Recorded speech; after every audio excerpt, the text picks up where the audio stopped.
President Biden said today defending freedom is going to cost.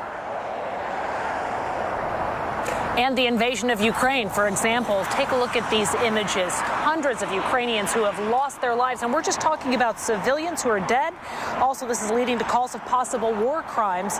It's the reason the president is banning Russian oil imports, even as the price of gas shows no sign of slowing. Yeah, the national average for a gallon of gas today is $4.17, an all-time record. And it's a fast rise, Kevin. A week ago, it was $3.62. A month ago, 70 cents cheaper than it is today. So tonight, Caitlin, we're taking extra time to frame this story from all sides, including what you can do to lessen the pain at the pump. Yeah, that's right, Kevin. So, for example, since I last joined you at 5 o'clock, I went and filled up my own tank. I already had a quarter tank of gas, and so I topped it off. I can remember a couple of months ago, I could fill up my entire tank for about $30. Well, today, just 3/4 of a tank, that cost $41. So it shows you how prices have changed. Obviously, we could carpool, we could take public transportation, we could work from home. But for some of us, none of those are options. We have to take the kids to school. We still have to go to work. So then what do? Well, the I-Team did some digging to see if there are ways you can help offset those costs. According to AAA, the current average in Missouri for regular unleaded is $3.73 a gallon. That's up from almost $3.13 a month ago, an increase of 60 cents. So let's say you fill up once a week. If you take 60 cents and multiply that by the average gas tank of 14 gallons, that means you're paying $8.40 more a week, almost $36.50 more a month, and $438 more a year. That sounds like a lot of money, but there is an easy way you can save, and it's food related. According to Business Insider, the average American eats out 5.9 times a week. That website broke its data down by state. In Kansas, the average person spends $2,167 per year on eating out at an average menu price of $10.04 per meal. In Missouri, the average person spends $2,547 per year eating out, with the average menu price being $9.92 per meal. So, using that data, if you cut out one meal at a restaurant each week, that could make up the difference you're paying for gas. So just to clarify, this is really just a way for you to conceptualize how much more you're paying. We know it's not a real solution, but it is one example of perhaps a way you could offset that cost. So is it worth it? A lot of Americans say yes when looking at what Ukraine is facing, what Ukraine is dealing with, those civilians, women, children, elderly.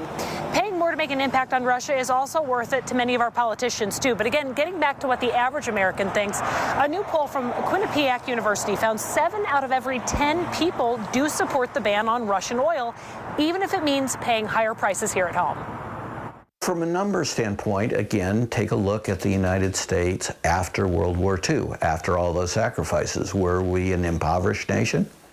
No, we had our greatest economic dominance. So we should note that this move to ban Russian oil imports really has something that a lot of proposals as of late don't seem to have in Washington, and that is bipartisan support. But what comes next is still a divisive issue. So, for example, local lawmakers have weighed in on the president's announcement today. Missouri Democrat Emanuel Cleaver wrote on Twitter, quote, "As Putin mercilessly bombs innocent civilians and continues his illegal invasion of Ukraine, the U.S. must do everything we can to hold him accountable. This is the right move by the president. But we must keep working to lower costs so that Putin, not the American people, feel that pain," end quote. Kansas Republican Jake LaTurner said he's glad the president took this step, but added, quote, "Now the Biden administration must take action to unleash energy production right here in America, including resuming oil and gas drilling on federal lands." The president said companies can do that now. 90% of onshore oil production takes place on land that isn't owned by the federal government. And of the remaining 10% that occurs on federal land, the oil and gas industry has millions of acres leased. They have 9,000 permits to drill now. They could be drilling right now, yesterday, last week, last year. Even understanding all of this, many of us want to know, how long will it last? So again, we went to the experts. We asked an expert at UMKC College, and he said, unfortunately, buckle in, this is going to last for a while. Not only gas prices that will likely continue to rise from here, but yes, it will also impact inflation. Here's more on what that expert had to say. We transport an enormous amount of stuff by train and by truck, and that means fuel goes into the cost of almost everything. Plastics are made of petroleum. So when the price of oil goes up, the price of a vast range of goods goes up that people don't think about.